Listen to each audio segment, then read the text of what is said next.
ನ್ಯಾಯ ಕೊಡಿಸಿ ಇಲ್ಲವೇ ರಾಜೀನಾಮೆ ಕೊಡಿ. ಸತೀಶ್ ಜಾರಕಿಹೊಳಿ ನಿವಾಸಕ್ಕೆ ವಾಲ್ಮೀಕಿ ನಾಯಕ ಸಮಾಜ ಮುತ್ತಿಗೆ.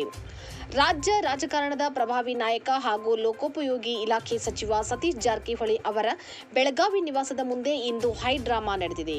ಉತ್ತರ ಕರ್ನಾಟಕ ಪ್ರದೇಶ ವಾಲ್ಮೀಕಿ ನಾಯಕ ಸಮಾಜದ ನೂರಾರು ಕಾರ್ಯಕರ್ತರು ವಿವಿಧ ಬೇಡಿಕೆಗಳ ಈಡೇರಿಕೆಗಾಗಿ ಆಗ್ರಹಿಸಿ ಬೃಹತ್ ಪ್ರತಿಭಟನೆ ನಡೆಸಿದರು. ಸಚಿವರ ಮನೆಯ ಮುಂದೆ ಜಮಾಯಿಸಿದ ಪ್ರತಿಭಟನಾಕಾರರು ಸರ್ಕಾರದ ವಿರುದ್ಧ ಘೋಷಣೆಗಳನ್ನು ಕೂಗಿದರು. ವಾಲ್ಮೀಕಿ ಸಮಾಜಕ್ಕೆ ನ್ಯಾಯ ಕೊಡಿಸಿ, ಇಲ್ಲವಾದರೆ ಸ್ಥಾನಕ್ಕೆ ರಾಜೀನಾಮೆ ನೀಡಿ ಎಂದು ಸಚಿವರಿಗೆ ನೇರ ಎಚ್ಚರಿಕೆ ನೀಡಿದರು. ಸಮಾಜಕ್ಕೆ ಪ್ರಸ್ತುತ ಸಿಕ್ಕಿರುವ ಶೇಕಡಾ 7% ಮೀಸಲಾತಿಗೆ ಯಾವುದೇ ತಳಬುಡವಿಲ್ಲದಂತಾಗಿದೆ.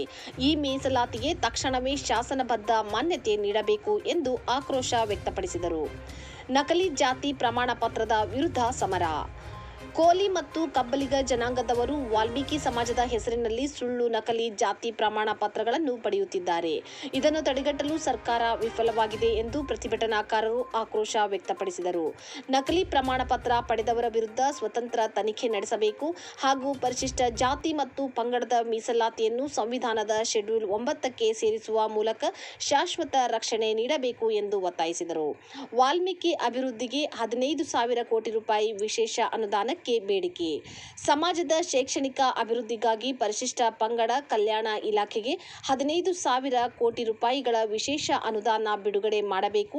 ಅಲ್ಲದೆ ಕರ್ನಾಟಕದಲ್ಲಿ ಪ್ರತ್ಯೇಕ ಬುಡಕಟ್ಟು ವಿಶ್ವವಿದ್ಯಾಲಯ ಸ್ಥಾಪಿಸಿ ಸಂಶೋಧನೆಗೆ ಅವಕಾಶ ಕಲ್ಪಿಸಬೇಕು ಎಂಬುದು ಸಮಾಜದ ಪ್ರಮುಖ ಬೇಡಿಕೆಯಾಗಿದೆ.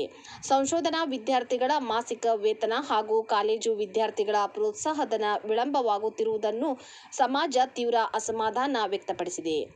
ಸಚಿವರ ನಿವಾಸದ ಮುಂದೆ ಪ್ರತಿಭಟನೆಯ ಹಿನ್ನೆಲೆಯಲ್ಲಿ ಸಚಿವ ಸತೀಶ್ ಜಾರಕಿಹೊಳಿ ಅವರ ನಿವಾಸದ ಸುತ್ತಮುತ್ತ ಬಿಗಿ ಪೊಲೀಸ್ ಬಂದೋಬಸ್ತ್ ಕಲ್ಪಿಸಲಾಗಿತ್ತು. ಸಮಾಜದ ನಾಯಕರು ಮತ್ತು ವಿದ್ಯಾರ್ಥಿಗಳು ಹೆಚ್ಚಿನ ಸಂಖ್ಯೆಯಲ್ಲಿ ಭಾಗವಹಿಸಿದ್ದರು. ಸರ್ಕಾರ ಕೂಡಲೇ ಎಚ್ಚೆತ್ತು ತಮ್ಮ ಬೇಡಿಕೆಗಳನ್ನು ಈಡೇರಿಸದಿದ್ದರೆ ಹೋರಾಟ ತೀವ್ರಗೊಳಿಸುವುದಾಗಿ ಪ್ರತಿಭಟನಾಕಾರರು ಎಚ್ಚರಿಸಿದ್ದಾರೆ. ಕರ್ನಾಟಕ ಸರ್ಕಾರ, ಹಿಂದಿನ ಬಿಜೆಪಿ ಸರ್ಕಾರ ವಾಲ್ಮೀಕಿ ಸಮುದಾಯಕ್ಕೆ ಇದ್ದಂತ 3% ಮೀಸಲಾತಿಯನ್ನ ನಮ್ಮ ಜಗದ್ಗುರುಗಳಾದಂತ ಪ್ರಸನ್ನಾನಂದಪುರಿ ಮಹಾಸ್ವಾಮಿಗಳು ಫ್ರೀಡಂ ಪಾರ್ಕ್ ನಲ್ಲಿ ಸತ್ಯಾಗ್ರಹವನ್ನ ಮಾಡಿದರ ಫಲಪ್ರತಿಯಾಗಿ 7ಕ್ಕೆ ಏರಿಸಿ ಒಂದು ಆದೇಶವನ್ನು ಹೊರಡಿಸಿದ್ರು. ಹಾಗೆಲ್ಲ ನಮ್ಮ ಸಮಾಜದ ಹೋರಾಟಗಳಿದ್ವು. ಅದನ್ನ 9th ಶೆಡ್ಯೂಲ್ ನಲ್ಲಿ ಕೇಂದ್ರ ಸರ್ಕಾರ ಸೇರಿಸಬೇಕು ಅನ್ನೋ ನಿಟ್ಟಿನ ತಾವೆಲ್ಲ ಪ್ರಯತ್ನ ಮಾಡ್ಬೇಕಂತಂದಿದ್ರು. ಆದ್ರೆ ಹೆಸರಿಗೆ ಮಾತ್ರ ಅದು 7% ಮೀಸಲಾತಿ ನಮ್ಮ ಸರ್ಕಾರ ಕೊಟ್ಟು ಕಣ್ಣೊಡಿಸುವಂತ ಕೆಲಸ ಮಾಡಿತ್ತು. ಅದ್ರಿಗೆ ಈಗಾಗಲೇ ಏನಾಗಿದೆ ಅಂತಂದ್ರೆ 7% ಮೀಸಲಾತಿ ಅದನ್ನ ಹೈಕೋರ್ಟ್ಗೆ ಹೋಗಿ ಕೆಲವೊಂದ್ ಜನ ತಡೆ ತಂದಿದ್ದರ ಹಿನ್ನೆಲೆಯಲ್ಲಿ ಹೆಂಗ್ ಯಥಾಸ್ಥಿತಿ 3% ಅದು ನ್ಯಾಯಬದ್ಧವಾಗಿ 3% ಇದೆ.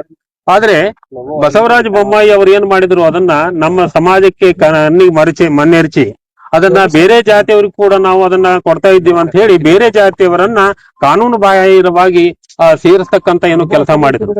ಆ ನಿಟ್ಟಿನಲ್ಲಿ ನಮ್ಮ ಸಮುದಾಯವನ್ನ ಇವತ್ತು ಕಾಡ್ತಿರ್ತಕ್ಕಂಥದ್ದು ಏನಪ್ಪಾ ಅಂತಂದ್ರೆ ನಕಲಿ ಸರ್ಟಿಫಿಕೇಟ್ ಪ್ರಮಾಣ ಪತ್ರ, ಜಾತಿ ಪ್ರಮಾಣ, ನಮ್ಮ ಜಾತಿ ಹೆಸರಿನ ಮೇಲೆ ಬೇರೆಯವರು ಪರಿಶಿಷ್ಟ ಪಂಗಡದ ಪ್ರಮಾಣ ಪತ್ರಗಳನ್ನ ಪಡಿತಾ ಇದ್ದಾರೆ.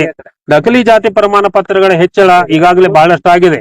ಆ ಹಿನ್ನೆಲೆಯಲ್ಲಿ ಕರ್ನಾಟಕ ರಾಜ್ಯಾದ್ಯಂತ ಹೋರಾಟಗಳನ್ನ ಮಾಡ್ಕೊಂಡು ನಮಗೆ ಅನ್ಯಾಯ ಆಗಿದೆ, ಈ ವಾಲ್ಮೀಕಿ ಸಮುದಾಯಕ್ಕೆ ಅನ್ಯಾಯ ಆಗಿದೆ.